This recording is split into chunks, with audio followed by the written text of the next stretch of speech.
right, welcome back to another partner rundown on the game plan. Lots to get into today. Let's get right into it. So, Tim, this week's guest on the game plan is president of the NBA G League and former NBA All-Star Sharif Abdur-Rahim. We discussed with Sharif how the G League has become the NBA's secret weapon. Why do you think that is? Yeah, I think fans that have been watching the NBA playoffs and NBA bubble closely are wondering where some of these guys have come from, like Duncan Robinson on the Miami Heat, Lou Dort on the Oklahoma City Thunder. I actually wrote a Twitter thread about Duncan Robinson's kind of rise to the incredible success he's had here early in his career. And a key part of that was the fact that he played for the Heat's G League team, and they got extended looks at him in a role where he could be that lead scorer or that number one or two option, which years ago wouldn't have existed. Even though there was G League teams around, they weren't affiliated with the teams in the way they are now. So NBA team owners actually didn't own the G League teams. They weren't close to the NBA markets. And that all started to change about 5 years ago when actually Oklahoma City was one of the first teams to do this, where they relocated their G League team in the home team's market.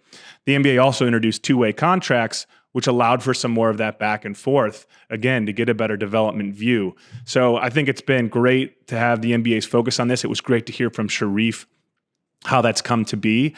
And I think that the G League's only going to continue to become more of a development asset for the league, especially with the introduction of this new select team they have for 19-year-olds called G League Ignite. Yeah, Tim, the point that I really want to hit on that you touched on there is the interplay between the NBA League and the G League, right? So it's kind of fascinating that the G League has effectively become this innovation studio on behalf of a major sports property. They're testing out things like the G League Ignite, which you mentioned, which is the alternative potentially for the way the NCAA is a feeder system into the NBA. And they're going to home grow their talent. They're going to grab talent from around the world, places like India and China.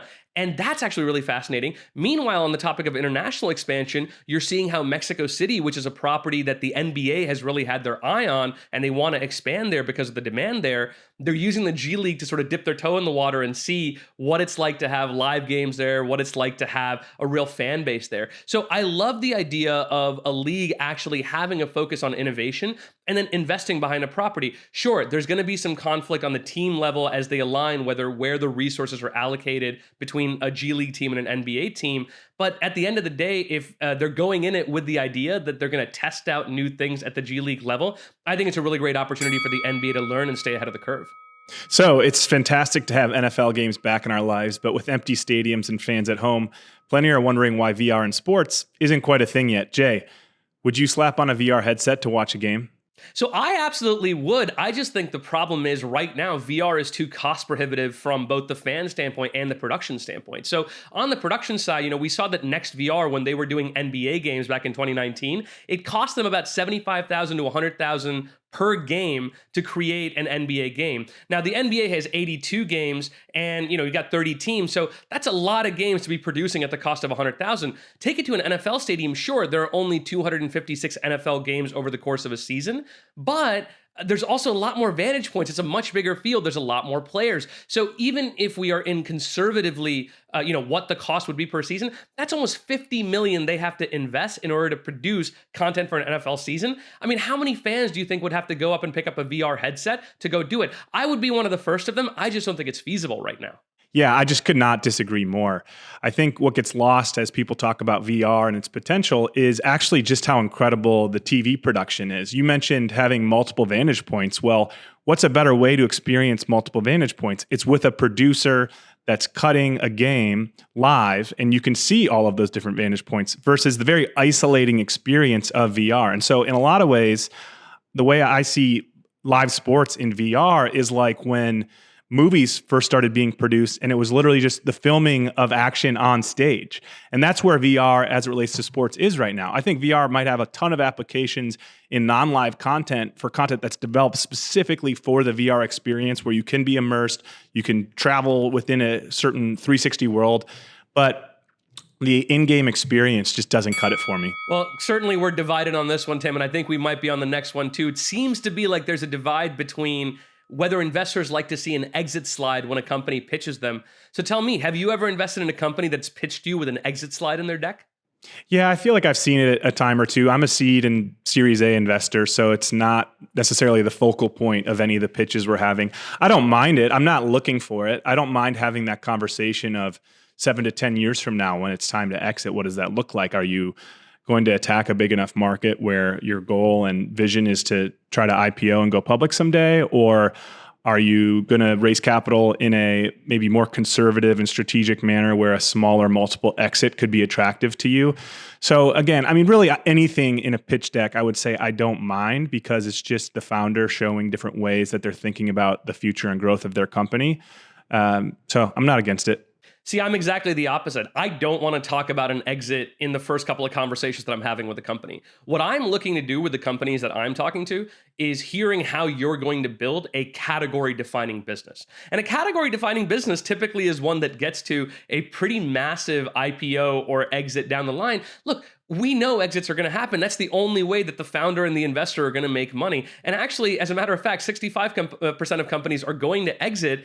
They're just going to exit without returning the initial capital they borrowed. That's the data that we've seen from the last decade. So exits aren't something that's taboo. I just don't want to make that the focus of any of our conversations when we are deciding whether we want to get into business together. What I want to hear about is how are you going to go out and acquire customers? Why are you different? What is your superpower? All of those conversations have nothing to do with the multiple you're going to exit at, who's going to acquire you, what you think you're going to exit for. The assumption we're coming in when you're pitching me is you want to build this into the biggest business possible, and that's going to hopefully be rewarded by a pretty large exit and a pretty meaningful return for both of us. Well, speaking of a category that we all thought was defined but has changed a ton lately, let's talk about baseball trading cards. This market has gotten really hot during the pandemic for completely different reasons than the nostalgia that we had as kids. Jay, I know you've been exploring this recently. What exactly is happening? Yeah, let me contextualize this with a couple of stats first. So earlier this month, Mike Trout rookie cards sold for $3.9 million, which made it the all-time record sale, even beating out LeBron's $1.8 million card. Also, the PWCC index, which tracks this like the S&P 500, actually outperformed the S&P 500 by almost 2 times. So you were better off putting your money in trading cards. Look, in the 90s, sports cards were effectively saturated because the leagues didn't have any exclusive deals. So Topps, Panini, Upper Deck, they were all creating cards for all the leagues. And you as a collector didn't know what you could invest in and where your money would actually appreciate. I think now the nice thing that's happened is the league has exclusive deals. So you're seeing big collectors like our friend Gary Vaynerchuk back up the Brinks truck and try to actually get into this collecting business and see the value that they're going to put in appreciate over the next decade. Well, this is just absolutely fascinating. And I love to see something that's been around for 100 years just completely change. And I certainly think the pandemic's been a key part of that. When you think of people looking for ways to connect, ways to potentially share beyond just through their computer screen. So when you get that physical card, whether it's through opening a pack or maybe something you purchased online, there's a feeling that comes over you. And you can't necessarily put a price on that, but to hear some of these prices, $3-4 million is just absolutely wild. And it also ties back to the conversation we had on a recent partner rundown about fractionalized assets. So we talked about companies like Rally Road and Masterworks, which is doing this in art. And in a lot of ways, I think trading cards are art for a different generation. So I love the fact that the leagues have gotten smart about it with the trading card companies going to exclusivity, like you mentioned. And I think that this whole category is going to continue to grow. Yeah, it is fascinating, right? Because we're seeing millennials start to trade stocks on Robinhood like it's a game, and now we're trying to trade things that we used to be games as stocks. So there's going to be something interesting to follow over the next couple of months, and we'll make sure we talk about it again on the rundown. So thanks so much for joining me this week, Tim. Thanks, Jay.